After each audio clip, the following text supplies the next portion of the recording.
नमस्कार, आप देख रहे हैं न्यूज प्लस 21। मैं हूं आपके साथ ललिता चक्रधारी। देखिए दिन भर की प्रमुख 21 खबर। पीएम मोदी ने इन स्पेस के मुख्यालय का किया उद्घाटन। कहा, भारत की स्पेस इंडस्ट्री में क्रांति लाने की क्षमता। पाकिस्तान के पूर्व राष्ट्रपति परवेज मुशर्रफ का निधन, लंबे समय से थे बीमार। प्रयागराज में पत्थरबाजी में एडीजी जोन प्रेम प्रकाश और डीएम संजय खन्नी घायल। हावड़ा में प्रदर्शनकारियों ने सड़क मार्ग के साथ रेल मार्ग भी किया बंद। दक्षिण पूर्व रेल सेवा बंद। यूपी में सहारनपुर में बिना परमिशन के प्रदर्शन करने पर 21 लोग गिरफ्तार। कानपुर हिंसा में 48 घंटे की पुलिस रिमांड पर रहेगा जफर हाशमी। नए आईपीएस आएंगे छत्तीसगढ़। केंद्रीय गृह मंत्रालय ने जारी किया आदेश।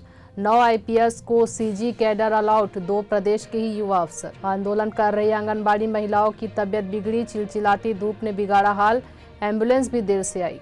जुमे की नमाज के बाद प्रयागराज में पत्थरबाजी, पाक का ट्रक फूका। दिल्ली से कोलकाता तक विरोध। कोविड महामारी के बाद ढाका के रास्ते अगरतला कोलकाता बस सेवा फिर शुरू हुई। सीएम योगी ने अधिकारियों को दिए निर्देश, शांति व्यवस्था भंग करने वालों के खिलाफ करे कार्रवाई। पटियाला हाउस कोर्ट ने लॉरेंस बिश्नोई को 4 दिन की पुलिस हिरासत में भेजा। कोलकाता में बांग्लादेश हाई कमीशन के बाहर फायरिंग, 2 की हुई मौत। महाराष्ट्र में मानसून ने दी दस्तक। दक्षिणी कोंकण तट पर जमकर बरसे बादल। 4-5 दिनों में भीगेगा पूरा राज्य। 12 साल पुराने धरना प्रदर्शन मामले में लालू राबड़ी की पेशी। मानहानि के एक केस में भी कोर्ट में हाजिर हुए आरजेडी सुप्रीमो। सहरसा में ढलाई के चंद घंटे बाद ही भरभरा कर गिर गया 1.5 करोड़ की लागत से बन रहा पुल।